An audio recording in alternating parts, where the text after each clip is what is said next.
Hi and welcome to this video, and really what you're going to get out of this is that you will be able to get to know your audience better than their spouse, partner, and as well as their parents, kids, friends, whoever it is. You're probably going to be able to understand things about your audience that you haven't understood or known about before. So what I'm going to give you is I'm going to give you a third iteration of the, let's say, McKinsey-level audience researchers that we built, and more than 10,000 people have asked for it in the past year.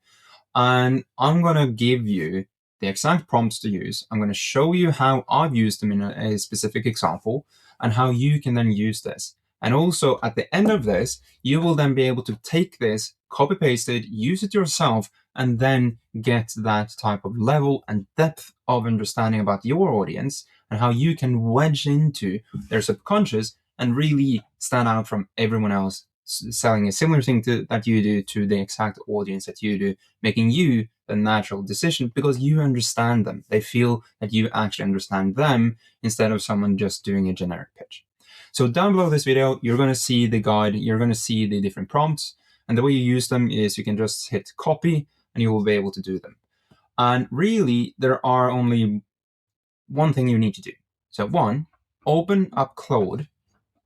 And inside of Claude, you can use this with other ones as well, but this one has been specifically built for Claude Opus. And what you do is that you go in and you hit Opus 4.6, you paste in the text so that you have it like this, and then you need to scroll down to user inputs.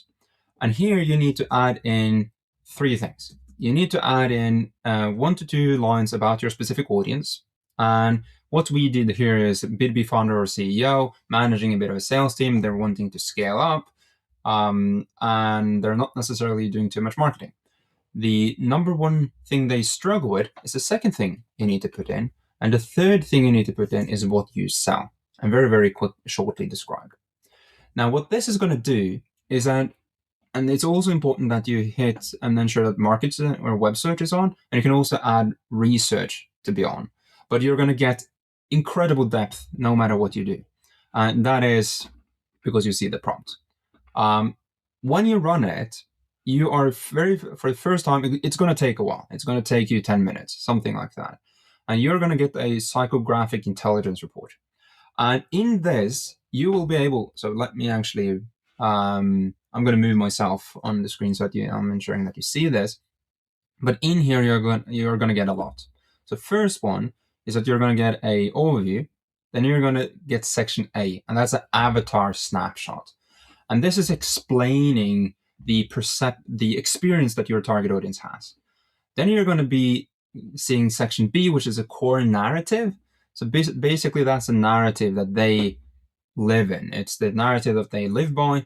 And then you're going to get the section C, which is a solution landscape, which talks about a lot of different solutions in the marketplace. So the solution, tool, and approach tried, why they tried it, why they quit it, or why it failed, the emotional complaint, and the pattern category. And this is really good. Then section D is belief system mapping. So the surface belief, the operational beliefs, the hidden beliefs, and the contradiction in their belief.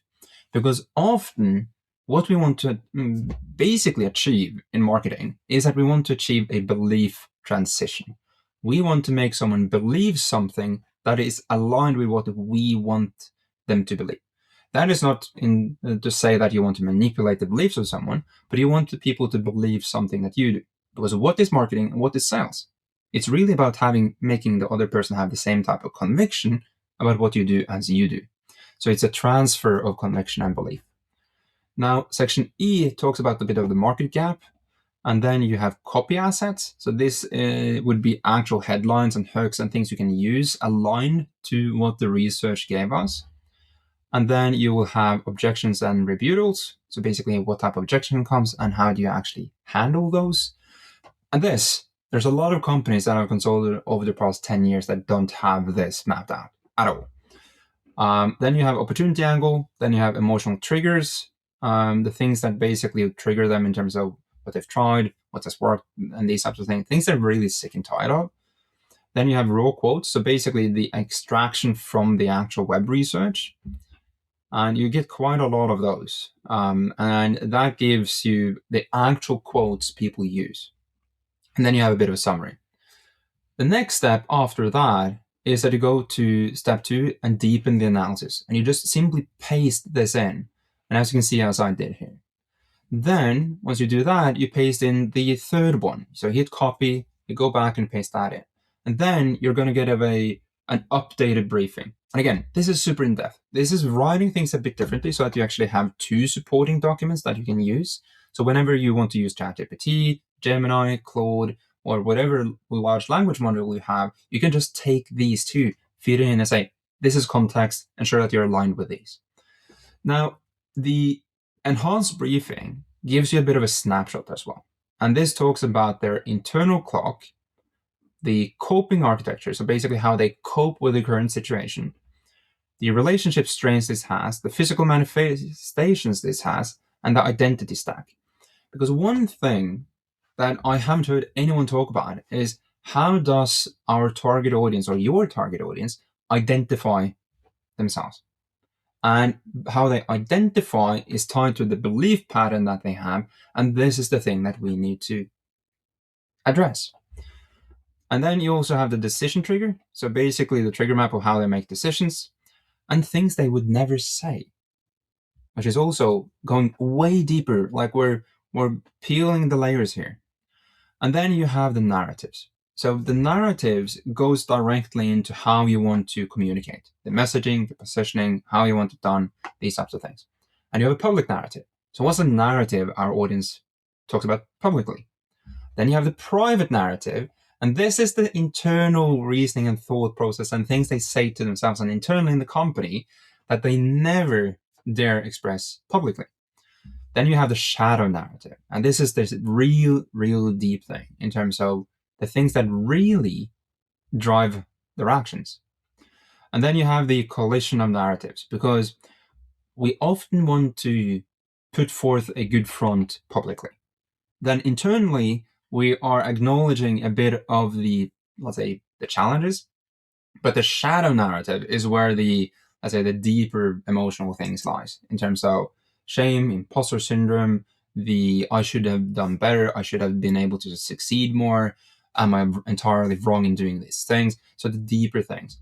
And this is where the collision comes in. Like people think about something and they say something different. And then it's about the permission structure. And then we go into the solution landscape and expand upon that in a more detail. And then we have the solution graveyard. So basically what has worked and or doesn't work, switching cost being a thing, the solution they're not looking for so that you can know what to avoid being or pitching. And then the belief system map. And this is basically going more into what people have actually said when it comes to the beliefs and how we can also address them. And there's quite a lot of these. And then you have the market gaps. And this is, again, just addressing the experience that someone has, the options in the market, and then identifying the gaps that you can use. And then you have some strategic timing. So it gives you ideas for when to time and how to reach out and what to actually address. And then you have competitive narrative. And this is, again, what do people say? So what's the narrative competitors use, and how can then you counter that argument? Because again, if you, let's say, address a sales manager that is working in quantity, so volume is the thing, they will live by the belief that volume is the only way. But if you try to counter that and you don't, let's say, live by that narrative, how do you do that? That's what the competitive narrative displacement is about. So it's the dominant narrative, for example, is in here, sales is a numbers game, you just need more volume. They believe it because of this. It is failing because of this. This is the counter argument, and this is a displacement so that you are not attacking head on. And you get a lot of these. Then you get a couple of copy assets, so basically headlines, hooks that you can use, and objections and rebuttals here as well. And then you have the opportunity angle, emotional triggers, and then you have quite a lot of these as well. And then you have the raw quotes. And those are basically taken from the original one. And as you can see, this is immense. Like the depth of this is truly living up to what I said in the beginning in terms of you're going to get to know your market better than their spouses, partners, friends, family, kids, whatever it is, better than they know themselves, most likely, because we human beings often go on autopilot. And then you have pattern summary, and that's it. This document is going to be your guiding star. It's going to be your compass. It's going to be your North Star that you go after, and use this in absolutely everything. And you are going to see that all the copy, everything that you produce using AI is going to just take up 10 notches, 10 levels, and it's just going to be way, way better. So this is like one system of what we've built in Bureau. And if you've seen this before, I think you're going to see that this has been quite a upgrade to the output and quality that this audience researcher actually gives you. If you want to see how this could be then put into actually creating your entire marketing system, creating how you can actually get to build familiarity with your market, reach out to them in a good way, and actually build a system that compounds and it isn't a short-term thing. There's a calendar down below. We would love to speak to you. We would love to have a strategy session with you and look at the canvas together on the whiteboard and see how you can actually build your strategy to grow your company. To save your sales teams time, make them more efficient, have more sustainability to your marketing, get leads inbound. There's a lot of things that we can go into. But click down below, find a time, schedule a call, and we would love to speak to you. That is the first course of action. Do that. Second, go ahead and give this a try, and I hope you find this valuable and useful. And without further ado, I want to wrap it up now, and I wish you the best of luck with using this, and hopefully we're going to speak soon. Have a good day.